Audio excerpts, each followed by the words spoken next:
If you're just joining us, this is the fourth and final segment for this episode.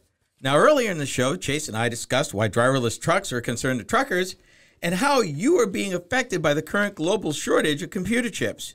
For this final segment, I want to talk about a part of the electric industry that seems to be all but ignored these days by the general public, and that is nuclear power. Now, I'm going to be the first to admit, I honestly believed that with the disaster at 3 Mile Island in Pennsylvania back in '79 and Chernobyl in 1986, that the obituary had long been written for what seemed to be the future of electric power generation in the 50s and 60s. Turns out, only the public turned its back on nuclear power. The world in general, and the United States until just recently, have been continuously adding capacity for years. In fact, in 2016, the Tennessee Valley Authority added a new nuclear power plant, the first in almost 30 years, and next year, 2 nuclear power plants will actually come online in Georgia. So this is still happening. So why am I talking about it? Well, first, because you need to know and you need to be aware that a couple of facts. Number one, the United States is the world's largest producer of nuclear power. We produce more electricity through nuclear power than any other country in the world. And it is 20% of our base load. When we're talking coal and oil and natural gas, renewables, 20%, 1/5 of the energy in this country is produced by nuclear power still, and has been that way roughly since 1990. Now, you may have heard about France, so let me clear that up real quick. France is the second largest France is the second largest producer of nuclear energy, electricity through nuclear power. However, they have the second highest penetration. Nuclear power in France accounts for 72% of the electricity they generate. It's pretty crazy. It is crazy. Now, the top 5, the United States, France, China, Russia, and South Korea. And again, like I said, France is out and above in terms of total generation at almost 3/4. So let me get into the facts. Now, I'm not going to talk about how nuclear reactors work. I don't have the time.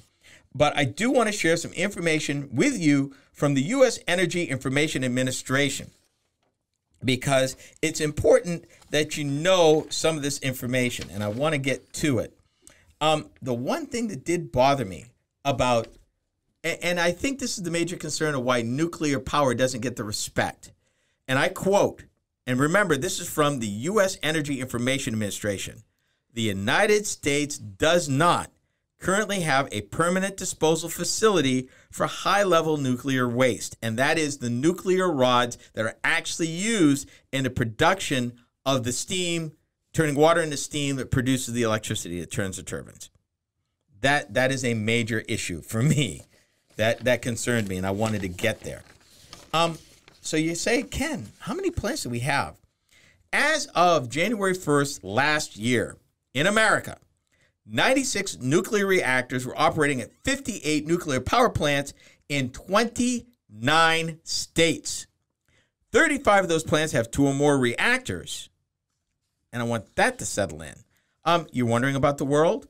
As of 2017, 31 countries have commercial nuclear power plants. And at least 15 of those countries, nuclear energy supplied at least 20% of their total annual electricity generation.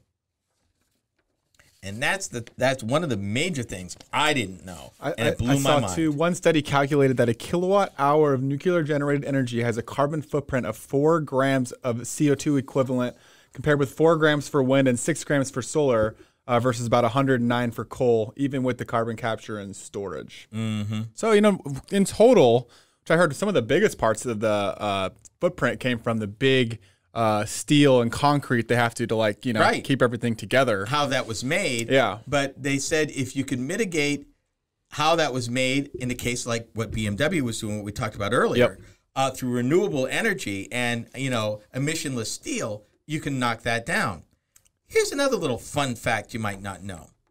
Owner and operators of nuclear power reactors purchased the equivalent of 48 million pounds of uranium in 2019. 21% of that came from Canada. 18%, I can't even pronounce this, Kazakhstan? That's not exactly how It it's wasn't pronounced. exactly, but I think it's something close to that. 18% of all places, Australia. 15% from Russia, 9% from Uzbekistan, 5% from Namibia, 2% from Niger, and 12% from the U.S. and 12 other countries combined. Interesting. So why not nuclear power? Why not? What's the deal? Why has it been so quiet? Well, the biggest problem with nuclear power is the fact that you have a risk, however small, according to the U.S. Energy Information Agency, it's small, but it's still a risk. What are you going to do with this high-level spent nuclear fuel? Yeah, we got to figure out nuclear waste management. Yeah, but this is what bothers me. That should have been done. They said the first commercial reactor went online in 1958. That is almost 63 years ago. How do we figure out our oil disposal, really? And I mean, is that just goes into the air? Well, so that's great. We're working on that, actually. We were working on nuclear, I'm sure, too. Not at the same rate, But it's an established thing. I mean, it's just, I'm not totally pro-nuclear, but I mean, it seems like a good way forward till we figure out other things. And it sounds like some of the waste can be repurposed, not all of it. Some of it. It's something we got to figure out. It takes time and money. As always. But just way cleaner than alternatives. Cleaner than renewables?